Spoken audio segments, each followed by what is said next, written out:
Welcome to the Every Day is a New Day podcast and live show, the inspirational show about moving forward and choosing to be more of you, transmuting the self-doubt and stepping into courageously aligned confidence in who you uniquely are.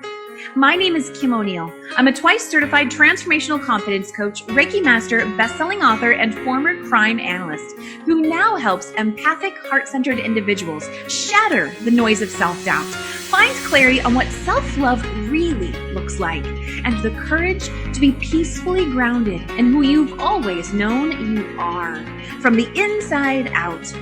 Join me for the live shows on Facebook and YouTube, and visit KimO'NeillCoaching.com for more info.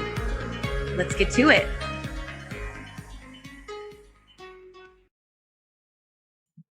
All right. Welcome, everybody. Welcome to the Every Day is a New Day show. I am so excited to be sharing with you today's guest, Shari Alyse. Welcome, Shari. Oh, wait. Okay, let's try that again, Shari. That was the mute. Welcome, Shari. Thank you so much for having me here. I'm so grateful, Kim. I appreciate this. And even being muted, it's probably what my fiance wants to do to me all the time. Thank you.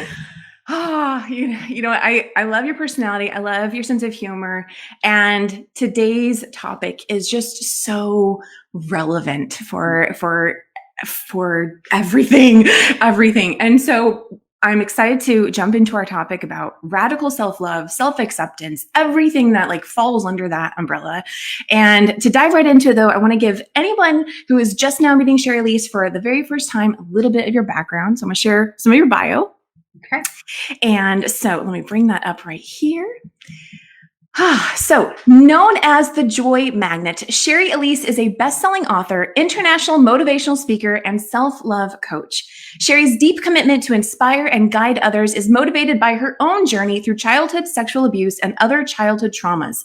Shari has spent her life learning how to love herself fully and completely, and now helps women and men discover their joy by reconnecting them back to themselves through the practice of self-love.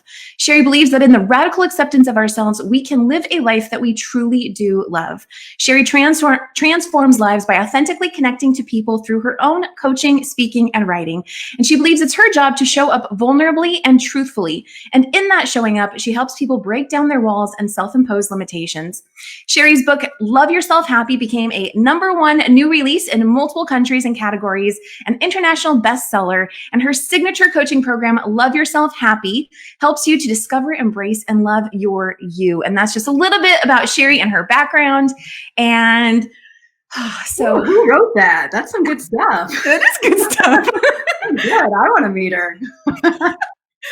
So just a quick hello to all of our live viewers as well as replay. Let us know in the comments where you're connecting with us from. And this is, I know, not a new topic for so many people. And so for those of us who are with us today, if you've been having questions come up about this topic, about what does this mean? What are the ways that you love yourself?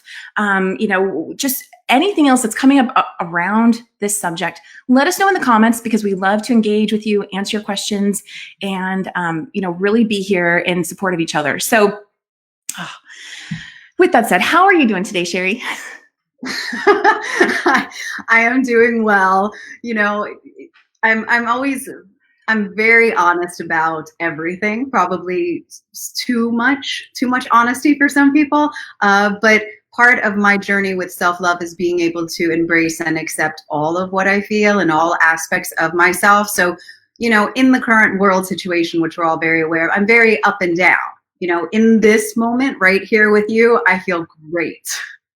Talked to me an hour ago, I was like, so it changes, but all that's here is, you with me. So Shari, that's one of the things that I've learned in my journey, and I absolutely love about you, is that you really are true to that authenticity piece of allowing yourself to feel things and, be authentic and share and all of that. So I think it's beautiful. Let's just give a quick shout out to, we have Chrissy Bear here is just already talking you up, saying Shari is absolutely amazing and very special. And we also have Samantha with us, and we've got Melbourne in the house. I don't know, that was terrible. Terrible. This is why acting didn't work out. No. Shari, okay, let's dive into the very first question. So what is radical self-acceptance, radical self-love? How would you define that? So I've tried to capture this because I think I feel like it's a little different for everybody. So I'm going to first share what it is for me. And I think a lot of people may be able to relate to that. But for me, radical self-acceptance is the permission to not have to do everything right. Radical self-acceptance to me is knowing that this journey that we're on it's going to be a challenging one. It's going to be a beautiful one. It's going to be, a joyful one. It's going to be a sad one. We're always going to be on this journey, and we're never going to get to this pinnacle. And so it's the acceptance of all of it, of this human journey, and being okay with it. I love that. I think it's for everyone, really, but I just, I don't like to encapsulate that for everybody. So that's how I view radical self-acceptance, because, for so long I spent so much time trying to give and to do and to be what I thought everyone else needed from me, and all of this pressure that I put on myself to show up in certain ways. And when I finally awakened, one of those words, to that none of that ever felt good, that it never felt authentic, that I was always unhappy in some way. And I realized it because I wasn't being true to myself. So then it was like, oh crap, this journey is challenging, and there's always something new to learn. And so this coming to this acceptance that it's okay. It's okay to not always get it right. It's okay to make mistakes. It's okay to not show up perfect. It's okay to be sad. It's okay to be it all. And with that came a giant exhale. Yes.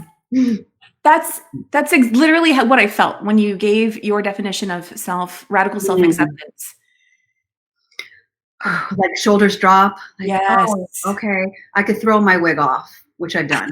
but that's what it feels like. And I think when we come to that place, and that's why I just say radical, because it doesn't matter. It's like unabashedly, it's throw yourself into it. This is life. This is all we have. And if you screw up, just make apologies for it. Take responsibility when you can, own it when you can, and have fun when you can. Okay. Would you say that your definition of radical self-acceptance is the same or different from radical self-love? Which are they? How? So I would think that they're different, but they're connected. So because in the act of radical self-acceptance, or in the acceptance of who you are, is a form of self-love. So I believe that there are different aspects of self-love, from self-acceptance to self-compassion to self-respect, self-worth, self-honesty, all the selfies, if you want to talk about real selfies, which I'm sure all of this. And so being able to practice all these aspects, being able to strengthen all of these aspects of you, is the ultimate act of self-love. Part of it, but I think it's self-acceptance is one of the larger branches, if you will. So kind of like the umbrella that self-love falls under. Yes. I love that. Yeah. So for our audience today, what does your definition would you say your definition is the same, or is it different? Because that would be the beautiful part of this, is that your definition is your definition, right? This is, Shari, I love how you actually made that distinction about, I'm going to define what my definition is first, whether or not it relates to someone else's, because yours doesn't cancel out someone else's, and someone else's is just as spot on for them as yours is for you. It's everybody's own personal journey, and that's what makes it okay. And that's what acceptance is, and so I just invite and give the invitation to look within and what comes up for you. And for me, that is what came up because of my background and this need to control and be safe and try to get it all right.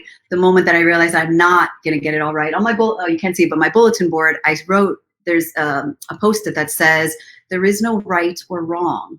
There just is. So much ease in that. So Okay, so for our audience today, let us know in the comments, what is your definition of radical self-acceptance, radical self-love? Let us support you in seeing you in that, and just really, honoring you and the way you love yourself.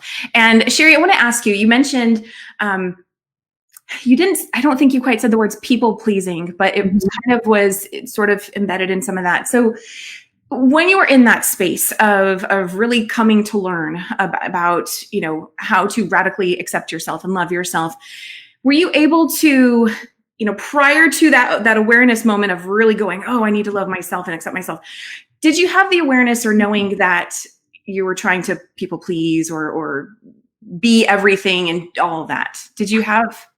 What was that like for you? In certain moments, because it could be very sneaky.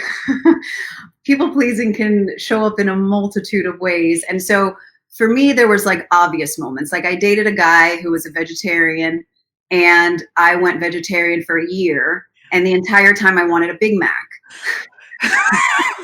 And so I remember thinking, and he talked about politics all the time, and I hated talking about politics. And so I would just sit there in this discomfort and like, what am I doing? And so there was like those conscious moments of like, I really want a Big Mac. Why are you trying to be vegetarian? So it was obvious to me that I was not being myself. So I had those clear moments. But then, of course, there were others where I had no idea that that's what I was doing, whether it was staying in a career longer than I should, in a job longer than I should have, because I didn't want to disappoint somebody. And I kept rationalizing all the reasons why I should be there. Yeah. And what I really was doing was, I think it was betraying myself, my own voice and my truth. Okay. And so I wasn't aware of that. And so, of course, hindsight, looking back, I can go, oh, that's where you were people pleasing. Oh, that's where. But I got to tell you, in those obvious moments, which we all have them, that's what we have to pay attention to, because it's like, okay, if I'm doing this here, where else am I doing that? Right, right. Oh, so good. So let's honor, let's see, we want to take a look at, Samantha is saying, look within and find what comes up. I love that. Absolutely. And so love it. Feel free to continue to share in the comments what is coming up for you. And I see some also just, honoring each other in the chat. So that's beautiful as always. Okay, so Shari, so next question I want to ask you, I do have a few here. And then as I mentioned to you before the show, I also just like to go with the flow. But one question in particular I want to ask you is, how does someone who's endured multiple childhood traumas become an abundant joy magnet? A lot of tears, a lot of hard work, a lot of awakening. It's a journey. For all of us, just like our lives are. But are you asking about the background of that, how that journey was? I imagine that there's a lot.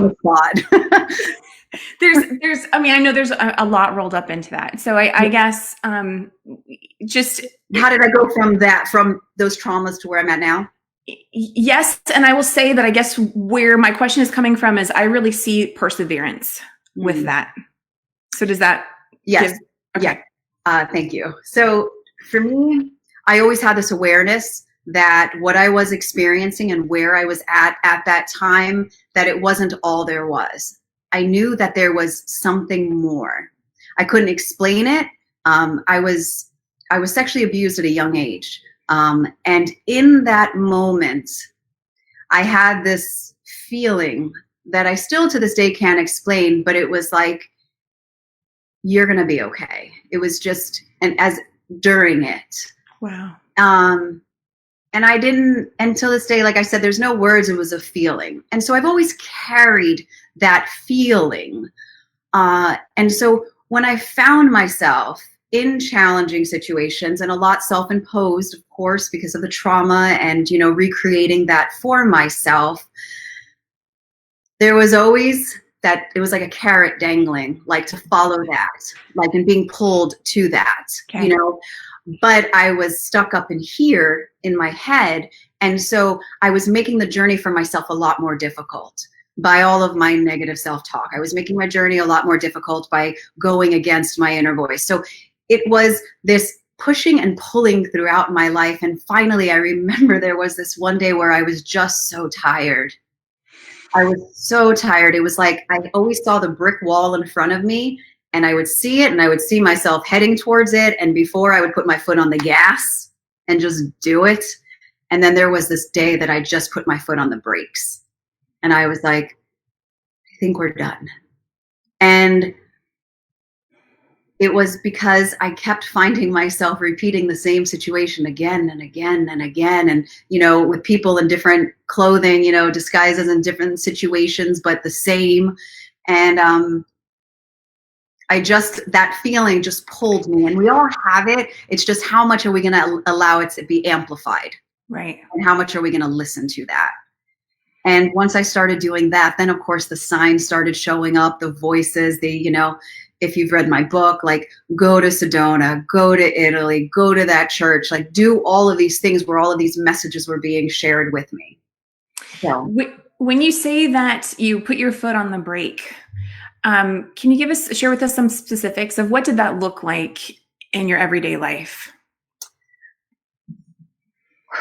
Okay, so the first was removing. Shari, thank you so much for being here today, seriously, and sharing with us. Sharing with Shari, by the way, your popular show, I know. Yeah, no, please. No, I genuinely thank you for this, because I don't get to have these conversations often because I'm talking to myself mostly. A whole blank show in itself. Who can relate to talking to themselves? And you would think my fiance would know by now. He's like, what? I'm like, I'm talking to myself, not you. Like, do you not know this by now? Okay, but putting my foot on the, so thank you. I appreciate being here. Thank you for saying that. Putting my foot on the brakes for me first meant removing people from my life that didn't support me and make me feel good.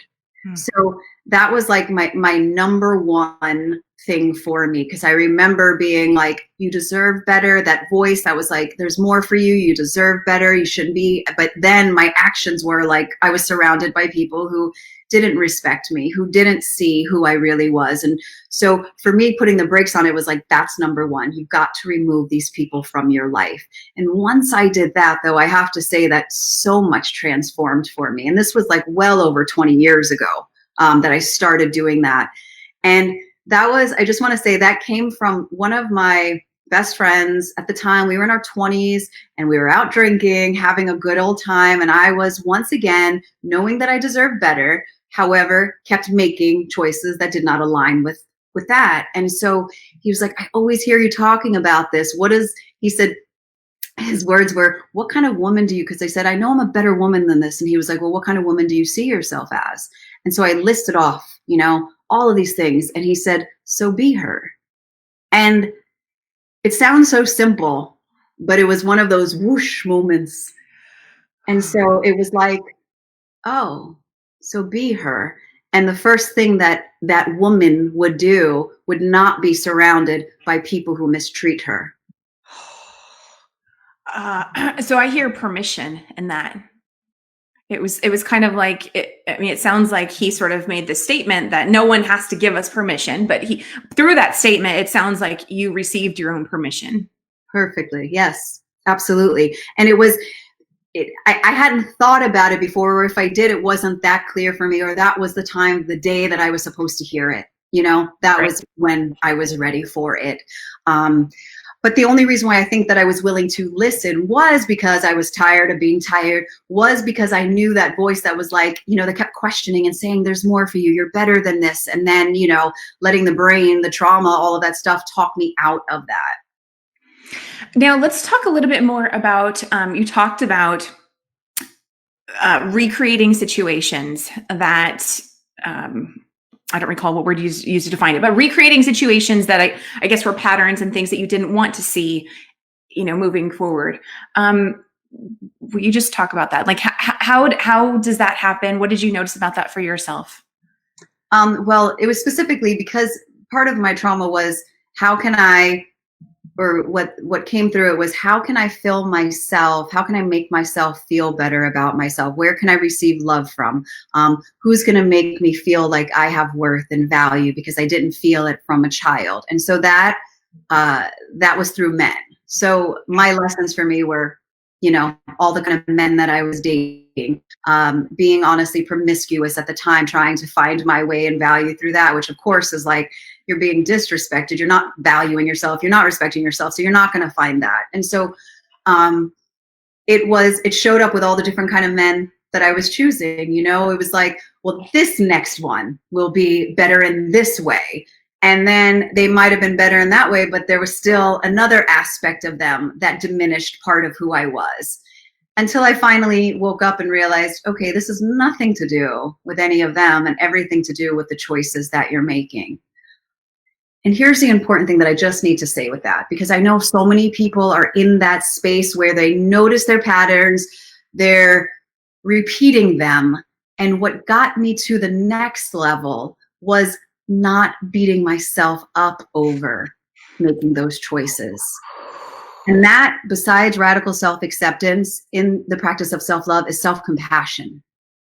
And that is what drives me now in everything that I do and every choice that I make, is that I literally say, when I feel that I've acted in some way that's not in alignment with who I know I am, is that I sit with myself, with my younger Shari, and I say, of course you did that.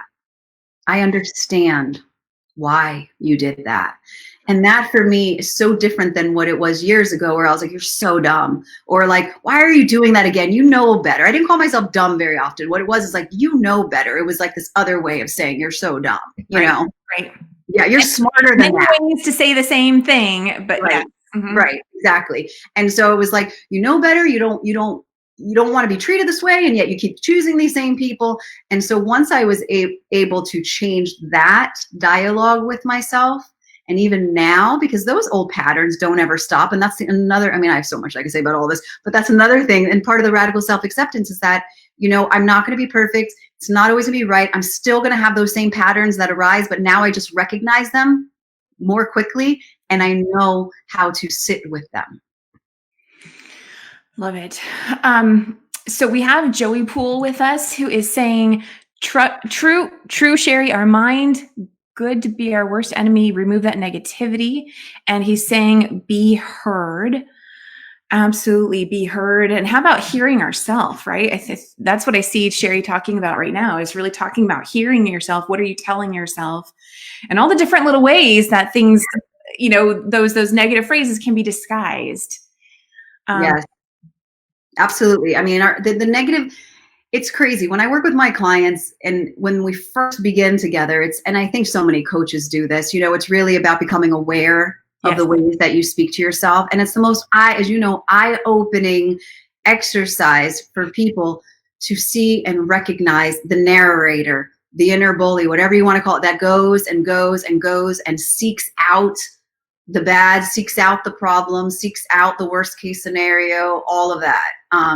And so becoming aware of that is everything. And so that's always, not that you asked, but what I recommend for anyone. For anyone that's beginning this journey and wants to transform the ways that they feel about themselves, is, of course, first awareness of what it is and how you treat yourself and think about yourself. Once a person has that awareness, what then next? How do they start to really flip that script and start to have self-loving, inner dialogue? So for me, the next one is immediately self-compassion. So you've recognized it, you've acknowledged that this is what's going on. And so I always begin with, I'm sorry that you feel that way. I understand. And from that self-compassion, usually dialogue follows. That's like, this happened to you, and that, like, so for me, for example, if I'm beating myself up, I'm terrible at examples, so I'm just gonna try to go through with it. Yeah, like, so, because I don't have these dialogues very often, but they still do happen. So if I'm beating myself up over somebody, I'm trying to think. Well, how about this? We've got a comment here from Samantha saying, oh my goodness, not beating myself up over the choices. I do that so much too. And Shari, I just want to first say, yeah, I'm not so great with examples either. So yeah, I know.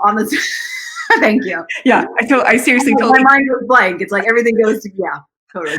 Totally get that. And Samantha, so yes, not beating yourself up. Absolutely. And Chrissy is saying the same thing. I beat myself up so much all the time, so hard on myself.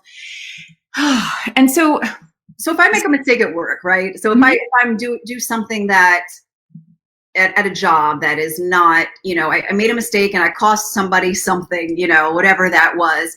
And I go, oh, how can you do that?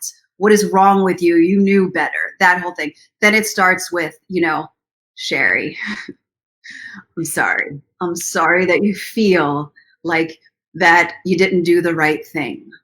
I understand, but remember that you're doing the best that you can. And remember that not everybody's perfect. And remember that you can go and apologize, or you can make there's a whole different dialogue that happens now with myself and what we can do once we become aware and acknowledge those thoughts. And then of course there's the deeper diving into it. All of it stems from the first time we felt unworthy, or the first time somebody made us feel dumb, or the first time we felt not valued. And so there's that work that you begin to go, well, when was the first time that happened? And is it true? I mean, there's so many, it's a process, as you know. It is a process. And there's a point where it comes to, oh, wait, I'm looking to receive that love and that acceptance and whatever from other people. But actually, I don't have any control over other people. So it has to come from me as much as I want it to come from other people. Yes, totally. And yes. And we spend our entire lives. And that's what, Love Yourself Happy is really about, spending my entire life, or the majority of my life, chasing that feeling, whether it was through relationships, whether it was through accomplishments, whether it was through, even being on stages as an actor, even putting myself like, love me, love me, love me, love me. And I remember in this one specific moment, and I talk about it in the book, it was on Facebook, and there was all this love coming at me. And I was scrolling, and people are like, oh, you're amazing, you're this, you're that. And I'm not downplaying it, but that's how I was reading. It was like this, like I was just scrolling, looking at it, and I didn't feel anything. There was numbness there. And it was the most heart-wrenching moment, but at the same time, the most freeing one. Because in that moment that I realized that it didn't matter what anybody was saying, none of it meant anything. And so there's got to be more. It can't be from anybody else. Because here I am getting everything I ever said I wanted, acceptance and love and all of this, and nothing. I didn't feel it towards myself. So it had to be something. That's powerful, Shari. Having that moment of going, okay, now I am getting it from outside sources and it doesn't change anything. No. Yeah. Whoa. Okay. So, and I just want to share one more thing, just because it's right along the same lines, because it's happening right now in my current life. So I have always thought in my mind that money, like, how a lot of people think money is going to make everything better. Right. If only I had the money, if only I had this and that, it would take away, just like love, if I only had this. So currently at the time, I got some unexpected money. Like, woo, yay, right? At a really challenging time in life right now. And so there it is. And I'm not millions, not even close, guys. But something that I was not expecting, that's making life a little easier now. And so all of those challenges, though, before it, all those things that I said I thought would go away, like once I had the money, I'm still sitting here with the same challenges that I had before that. And I just said to God, Spirit, I was like, oh, you little tricky, aren't you? Here you are, giving me something else that I thought, and here I am going, oh, I still have that same issue that I still need to work on. That didn't solve any of that either. That is so good. And to me, I mean, when you're a lifelong teacher, you're a lifelong student. So it's a beautiful example, representation of that. Again, at this point in my life, even as a self-love coach, it's, and that's what the acceptance though is that I'm always going to be on the journey. I'm always going to be learning. We're never going to get it right all the time. Well, and I also find that the things that come up for you, even if it's unexpected, are like you work through that, and then next thing you know, you have a client that's going through that same thing. And so it was your preparation to be able to help them. Exactly. So I totally get that. And in that journey though, for me, what self-love and really what I work with my clients is about the acceptance, but it's about the way that we treat ourselves through these challenges. So I haven't beat myself. That's the difference. I haven't beat myself up over the fact that I thought a certain way. Right. And now I see, I just, like I said, laughed and go, tricky, aren't you? Now, okay, Shari, do you think that everyone is on a self-love journey? Consciously? No.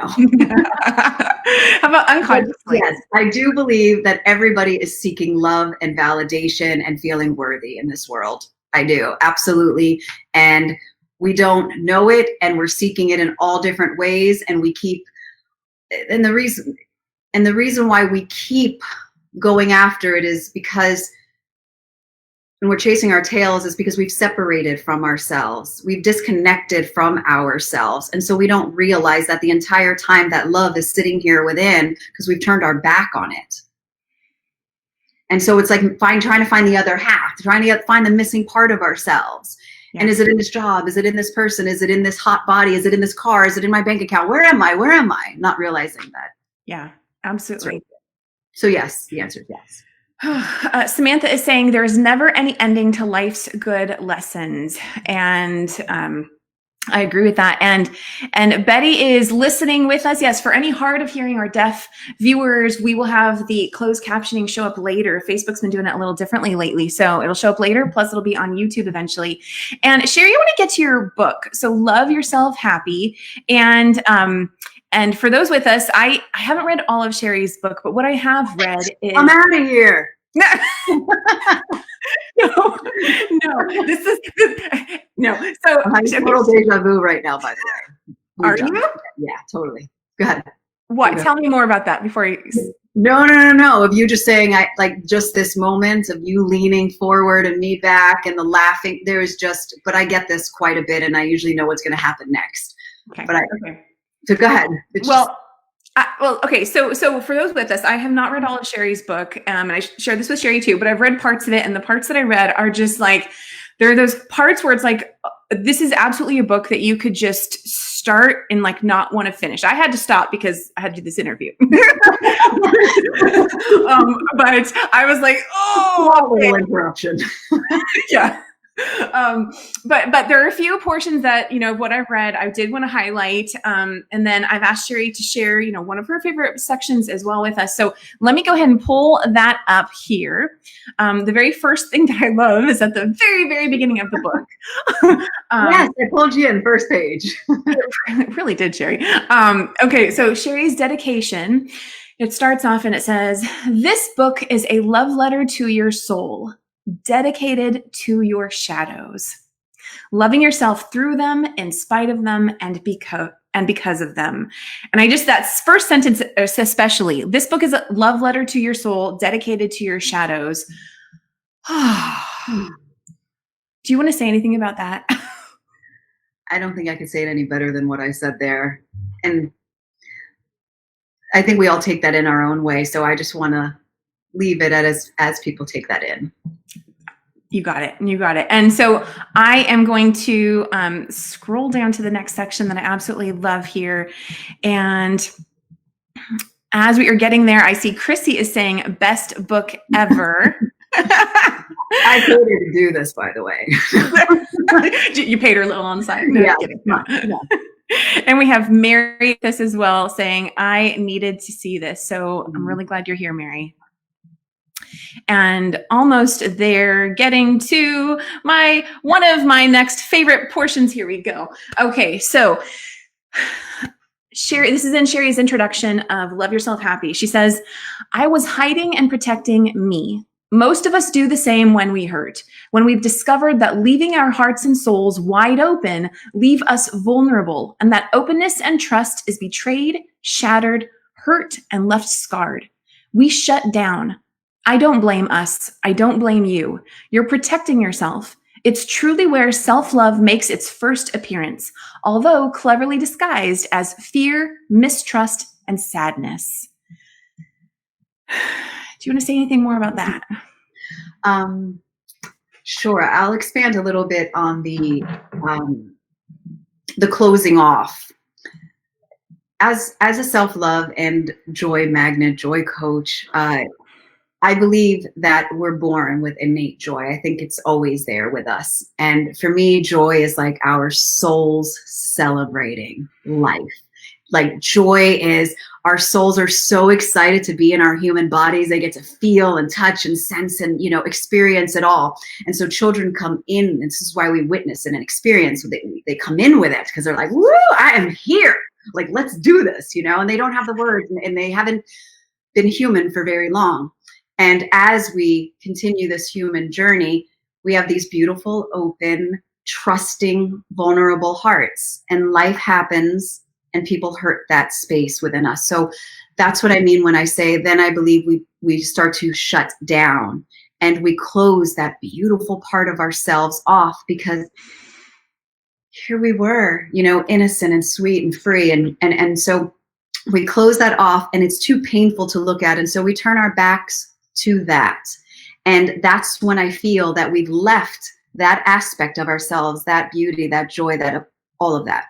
And we go off on the search of that, not realizing that it's been there the whole time. And so on that journey is what I said about all the disguises of what, and it's that voice that I heard always that was like, there's more. And that's what I felt like that I was walking towards. And so when we're able to recognize, and this is, by the way, I'm writing a second book, and it's called Joy Hunting, The Gifts and the Disguises, and the gifts hiding behind the disguises. And that's really what it is. And that's what all of these people and all of these challenges are all helping us return back to ourselves. Absolutely. It's a lot more than what you just read, but no, that was excellent. Yeah. Thank you for elaborating on that. Well, Shari, I would love for you to share with us, you in your own words, reading a section of your book, whichever section you would like to. Sure. So thank you for asking, because I love reading. I do my own story time. So I chose this part of the book, even though it's the ending. And so if you have not read my book before, it won't be a spoiler alert, because you'll probably forget by the time you get to it. But it really encapsulates, well, I'll just read it without explaining. Okay. What if loving yourself happy is about loving yourself through all your emotions, through the sadness, anger, self-doubt, and fear? Maybe self-love and ultimately happiness is born through the kindness, gentleness, and compassion you show yourself in the not so easy times. Maybe happiness is born through accepting all of you just as you are. So this is it? There's no magic pill to help me love myself happy? I'm sorry, no. I simply don't have all the answers, and anyone who tells you they do, run for the freaking hills. While I would really love to give you an exact formula to everlasting happiness, all I know and all I've learned is to simply show up for myself each day, doing the best I can, loving the best I know how. And on those days when I might fall short, love myself through those moments. Be kind and compassionate towards our imperfect selves, and remember that we're all just trying to find our way. Go easy on yourself. This is your one life. Don't waste another minute of it thinking and wishing for something else. Your happy is right in front of you. It's in the dew on the flower, the squint in your eyes in the sunshine, the beating of your heart before a big presentation. It's in the butterflies in your stomach when you see the one you love, and in the perfect peace you feel in the absolute stillness of moments. It's in the moments that you don't always feel good, but always, always have something to show you. Love yourself patiently. Love yourself more. Love yourself full. Love yourself happy. That was beautiful. That was a nice little pep talk. What about okay, so we talked about how it's not about, no matter how much love, how much praise, whatever, from the outside world tries to give you, if you're not allowing yourself to receive it, it's not going to make a darn difference. And so when a person's in that place of now learning to love themselves, I like to pick things apart because I like to, because we can sort of like sometimes get lost in something and think that we understand it. So for anyone who might be in that space right now, Shari has shared so much with us, but I want to just like see if we can like even kind of go a little further. So like when you were in the process of learning how to actually feel the love, what comes up for you when I say that? Learning how to be open and receptive to even receive your own love, having that awareness of, oh, I have to love myself. Okay. And now getting to that place where you actually can feel. So my story is very personal because I've been through, well, I'm just going to say this. I feel like we've all experienced trauma. And as you know, they talk about the big T and the little t, and big trauma, little trauma. And so for me, I shut down feeling for most of my life. And I shut it down through food, through numbing myself with food. That was my drug of choice. I was once 270 pounds. And so I didn't even understand that I wasn't feeling. So to come to the awareness that, sorry, I just, It's okay. yeah. So this permission that I was safe to feel is everything. Because as I mentioned, for a lot of us, we turn away from feeling because we've been hurt. Right. And so coming to the understanding that it is safe and okay to sit with those feelings, that our emotions and feelings are all right, that there's no judgment of them, that feeling sad and feeling angry and feeling grief, that they aren't bad. They just are. That learning for me, which I don't even know how I learned. I mean, I'm such a seeker of wisdom and love. And so a lot of reading and a lot of just sitting with and learning meditation. I was so against meditation for so long because I was like, I can't.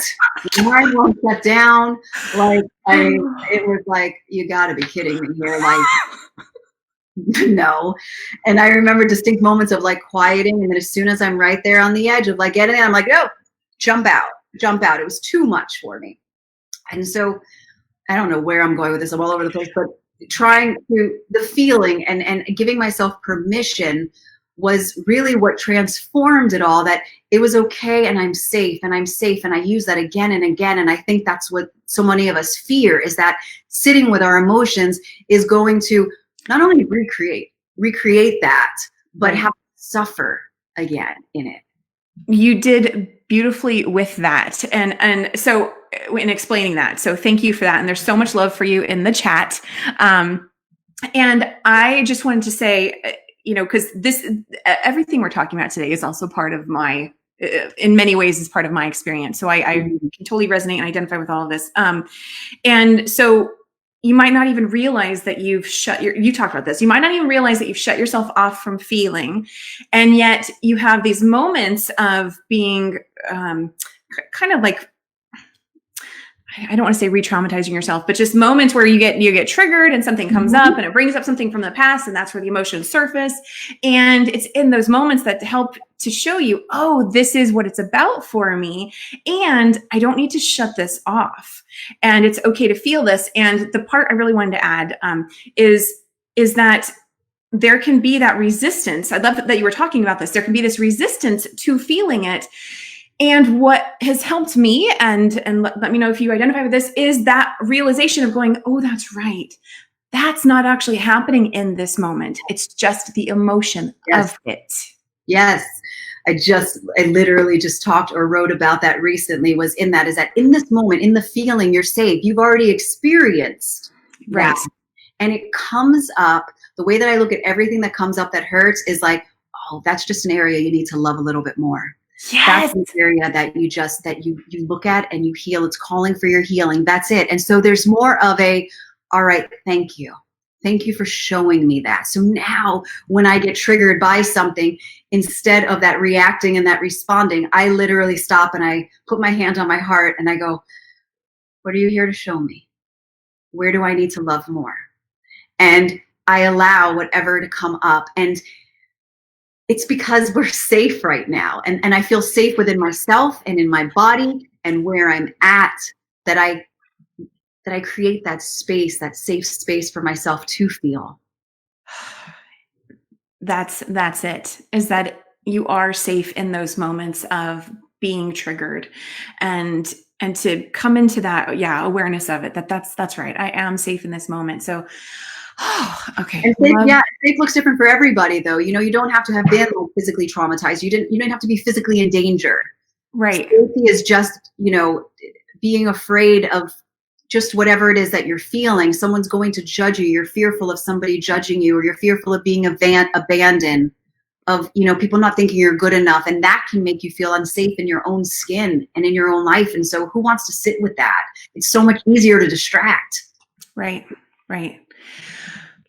Okay. So Shari, what I would like to do is I have here Louise Hay's How to Love Yourself card deck, and I shared with Shari, sharing with Shari. It just worked out perfectly, didn't it? My name. I love that. I feel like I have to say it every time I want to say your name. Okay.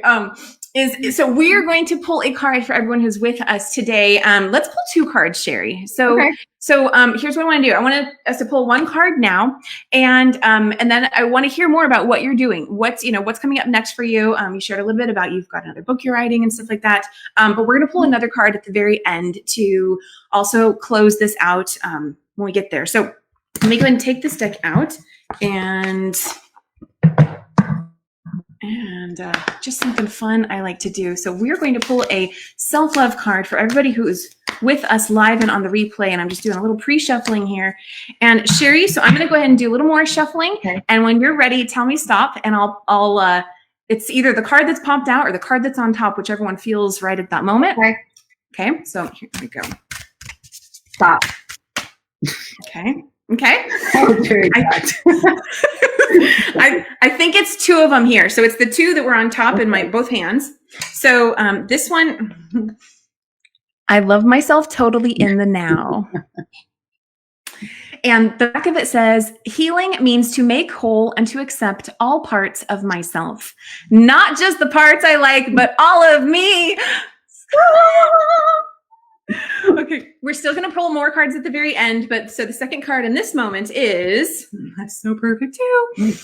I let go of limitations and recognize the true beauty of my being. I visualize all my limitations falling away one by one until I am safe, healed, and whole. I don't know where that came from, but it was there. That was great. I don't know if anybody recognized the safe word in there. Yeah. I did. Yeah. The safe, Yeah, all of it. We've got the acceptance piece in here. We've got the healing and the now of who you are, all of it. Yep. Loving yourself just as you are. All of it. So, okay, Shari, tell us what, you do a lot of things. Tell us about, what's happening for you now. What are you working on, and where can people connect with you as well? Okay. So this is a challenging time for me, as it is for everybody, between, the coronavirus, and then hear what's happening in the US, the racism, the entire thing. So it's been hard for me to personally focus on a lot. So my days very much vary in the work that I'm doing. So I have not created anything brand new, but I'm doing the work that I've always done, which is I offer one-on-one coaching sessions, whether it's customized coaching, or I have my 12-week Love Yourself Happy coaching program, which really walks you and guides you through all the different aspects of self-love, the 10 branches of self-love. So I do that. I have my story time with Shari on my Facebook page, which I do twice a week. I started that during the coronavirus because I wanted to bring comfort to everybody. And I felt, story time for me as a young kid was very comforting and loving. So I just wanted to bring that. And it's now opened up into different topics and stuff in addition to the stories. So I'm doing that. And, I was starting my book tour for my book, and then all this happened with traveling. So that's currently on hold right now. Getting my website redone, but just really opening myself up to any speaking opportunities and coaching. Well, your message is very key right now. So even though I know everything shifted and so much has been brought online. I guess I just wanted to say is that whether or not you're doing in-person book signings or maybe, you know, something new with your message online, I mean, it's to me, this is something that will never go out of style. Yeah. And Yeah. And I think people need it more than ever right now, actually, because, you know, we've got to really brace ourselves in. And I think that I wouldn't be able to get through this time right now between everything that's happening if I wasn't grounded and knowing what's mine and what's not mine. So hold on. Oh, and yes, that is always such a huge question that I love. Okay, so to everyone with us, ask yourself, is this mine? What you're feeling, what you're thinking, what you're going through, you know, what is yours, what is not yours? I love that you actually added that in there, because you can quickly release so much when you ask yourself that and realize, oh my gosh, this huge, massive thing, that's not mine. You can take that back. Yeah, exactly. Also, what do I want to carry with me? You know, Yes. if you follow me online right now, I'm very much in this conversation with here in the US, police brutality, all of this stuff. And my mom said to me just the other day on the phone, she said, Shari, I'm worried about you. You don't have to save the world. And I said, I understand that. I said, I'm listening to my gut and what I'm being called to do. And there's stuff that I'm releasing and other stuff that I'm like, no, that is yours to walk through and with.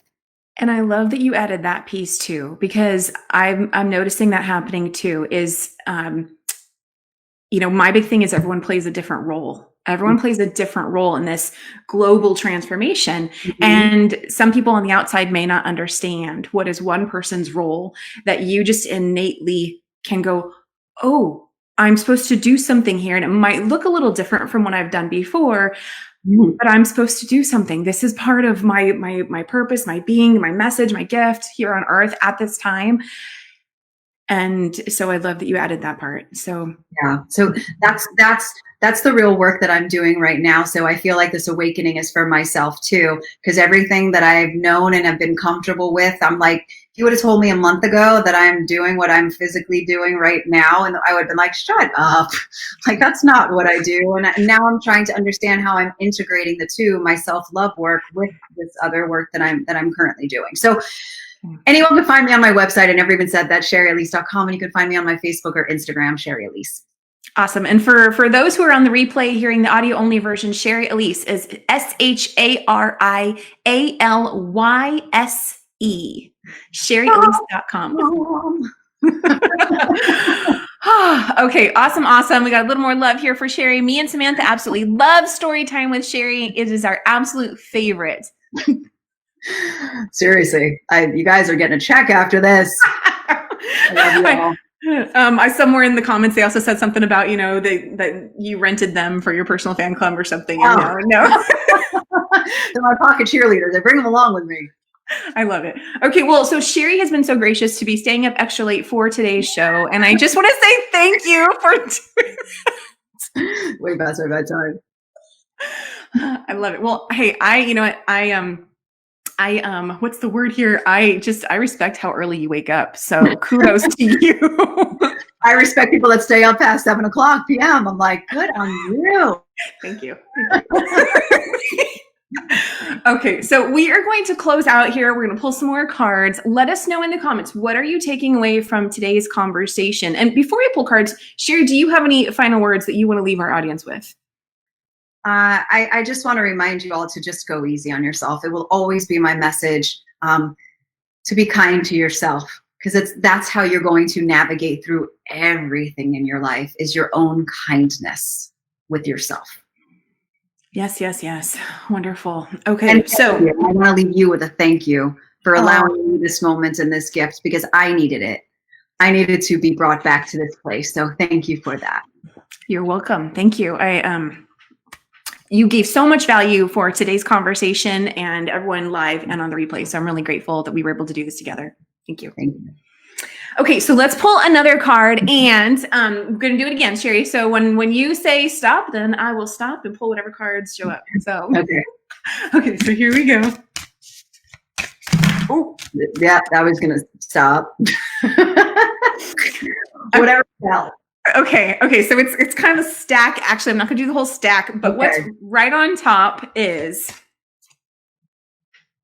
I am good enough. The back says, there is no need to struggle to be better. All I need to do is love myself more today than yesterday and treat myself as someone who is deeply loved.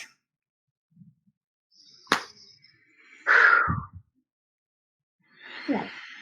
So That's it. That is it. I'm not adding nothing more to Louise Hay. Yeah, well, and I look forward to someday seeing a deck from Shari, because I think that'd be awesome. So you put it out there, and so it is. Yes, and so it is. Okay, well, I hope you have an amazing evening, Shari. Thank you so much. And again, thank you to everyone who's here with us. Go love yourself. Allow yourself to feel. Know that it's safe and in the present moment. And you're not alone on your journey. So I hope you know that and you feel that. And if you need to listen to this again, watch the replay and take in some of those tips. Shari gave a lot of tips of how to really dive into that space and start that journey of loving yourself from a more conscious, aware, compassionate space. So I loved our conversation. Lots of love to everyone here today. And Shari, stay right there. We're gonna go for now, though. I'll see you all very again soon for another episode of the Every Day is a New Day show. And that's today's show. So, what are you taking away? Let me know down in the comments wherever you listened or watched today's episode, and connect with me on Facebook on the Every Day is a New Day show and coaching page, or visit KimO'NeillCoaching.com for more info. Remember, every day is always a new day. Wherever you are today does not have to be where you are tomorrow. There is always hope, and you will always be amazing. I'll see you next time.